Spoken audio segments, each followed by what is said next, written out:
Central Alabama picking up after last week's devastating tornadoes. 5 people died in those storms, and one of those deaths hitting close to home here along the Gulf Coast. Gabby Easterwood was in Central Alabama last week covering the damage. She's live with us now in the studio, and I understand that one of the people who died was actually from Mobile.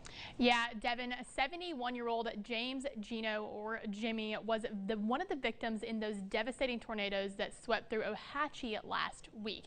And we found out recently that Jimmy lived in Mobile for the majority of his life. It's just been hard. Just a few days shy of his 72nd birthday, James Gino, or Jimmy, as his loved ones called him, life was taken in the devastating tornadoes that swept through Central Alabama. And I really wish he would have got out, but it's just hard-headedness. Jimmy lived in Mobile for the majority of his life before he moved to the rural town of Ohatchee 10 years ago with his wife, who passed away a few months ago. His stepdaughter begged him to leave the mobile home he resided in on Mud Road, but he refused. We wouldn't leave if it was a hurricane here. You know, that's just who we are. We don't want to leave our homes. So I think that he was probably the same way. He just didn't want to leave his home that he had created. He was building that for his family. Tabitha Henderson, Jimmy's niece, says the family was in shock after hearing the reasoning for his death.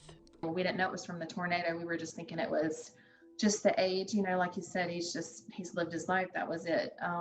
And then got the call back that it was actually the tornado. So it was crazy.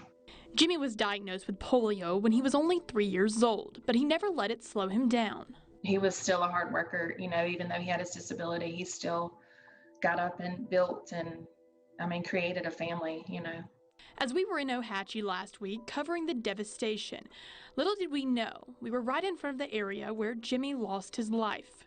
The caution tape is still up from where they found his body yesterday evening. Tabitha and the rest of their family now urging others to leave when they are warned and to take these types of storms seriously. It's not a joke. People's lives are taken every day, and you just don't know until it happens to you. Get out if you can. If not, then seek some kind of shelter. Now tomorrow here on WKRG News 5, we will be holding a telethon to help with the recovery in Ohatchee and some of those other hard-hit areas in Central Alabama. So make sure you tune in all day tomorrow to donate. Reporting live in studio, I'm Gabby Easterwood, WKRG News 5.